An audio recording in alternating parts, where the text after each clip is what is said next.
পদযাত্রা শুরু করব এবং এই র্যালি রাস্তা পর্যন্ত আমরা ডান দিকে ঘুরে তাকদির চৌরাস্তা হয়ে তাকদির শ্মশানকালী মন্দির অতিক্রম করে ওখান থেকে ডান দিক থেকে ঘুরে আমরা সহযোগিতায় তাকদির মূল গেটের সামনে এসে র্যালি শেষ করব এবং ওখানে আমাদের গেটের যে বোনটির উপর অত্যাচার হয়েছিল সেই বিক্ষোভ মিছিল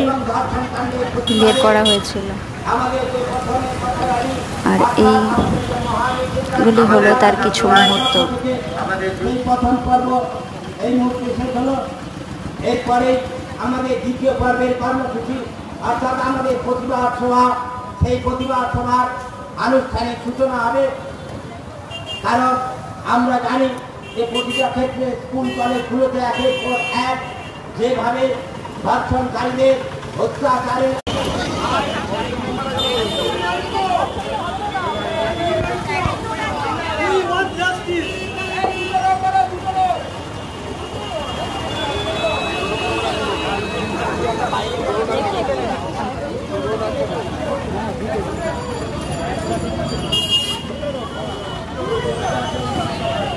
যেভাবে আছে ওইভাবে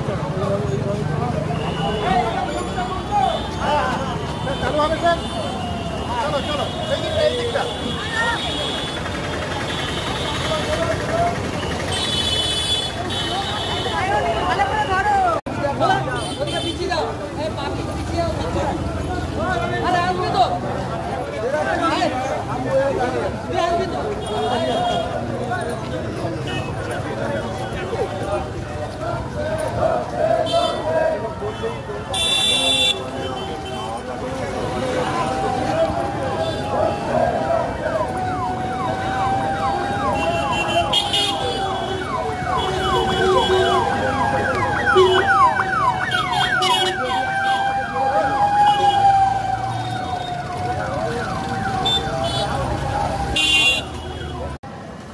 তাকেও পর্যন্ত এই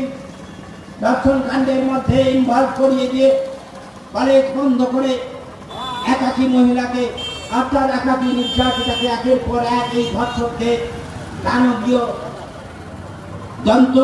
এবং নখাগ্র দিয়ে ছিন্ন বিচ্ছিন্ন করেছে, একের পর এক ধর্ষণ করে তাকে ক্ষতবিক্ষত করেছে,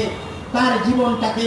একটি অভিশপ্ত জীবনে পরিণত করেছে। তারই প্রতিবাদে আমাদের এই মহামিছিল হলো এই কাকদ্বীপ বাজার এলাকায় এবং তারপরেই আমাদের এই মুহূর্তেই শুরু হতে হবে আমাদের